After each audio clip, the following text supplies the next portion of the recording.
We certainly live in interesting times. Things are in a state of some flux with a general election having been called for the 8th of June.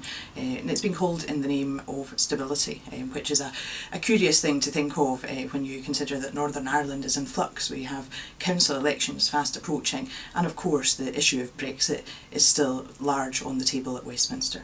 Parliament dissolves on the 2nd of May, and as we move swiftly towards that, I look back on an extraordinarily busy and interesting couple of years, and a few things spring to mind when I look back, particularly the tragic murder of Jo Cox, and I do think often of her family and wish them well and how they cope with that terrible situation. And also the election of President Trump is something that looms large for many people, and of course we have the ongoing issue of Brexit. In the period until Parliament stopped, I did continue to work hard for you at Westminster, making sure to push issues that you have told me are important to you. As well as all the matters to do with Brexit, there's been significant concern about the rape clause, which is a particularly challenging situation and something that I think we should all stand firm against. I've also worked on issues to do with the collapse of the Connaught Fund and the Equitable Life Fund. It's really important that all of these things are not forgotten or swept away as we do move towards the election. That's just not fair to the people who have been involved and affected by these really difficult situations. Again this month I've focused on issues to do with diversity, which is a long-standing interest of mine and something that many of you write to me about. Issues like the protection of religious minorities, both at home and overseas. And in my role as the co-chair of the all-party group on young people with disability, I've been looking at disability employment, which is such an important topic, not only for the people with a disability who are potentially not getting the opportunities that they absolutely should, but also for employers who could be missing out on some incredibly talented people.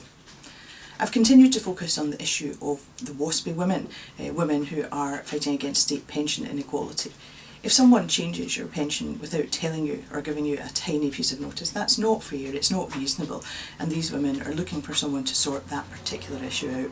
I applaud their efforts and I'll continue to back their cause. The plight of vulnerable people is something that's of concern to many of you, and a lot of you get in touch with me about that, and that is people close to home and further afield. And we have a number of people locally who are being terribly affected by changes to the way that people with disabilities are dealt with. That makes it very difficult for people to live their lives, to get out and to work. So I have been fighting their corner and I will continue to do that. There are also a number of people who have contacted me concerned about vulnerable people further away, so people who are terribly affected by the war in Yemen, people who are concerned here about the sale of UK arms to Saudi Arabia. And also a great number of you contact me with concerns about child refugees, particularly unaccompanied child refugees. These are things that I have been continuing to push on. And finally this month, I think it is absolutely vital that we don't allow issues that are really affecting people to be swept away in the roller coaster that those people in the political bubble are currently on.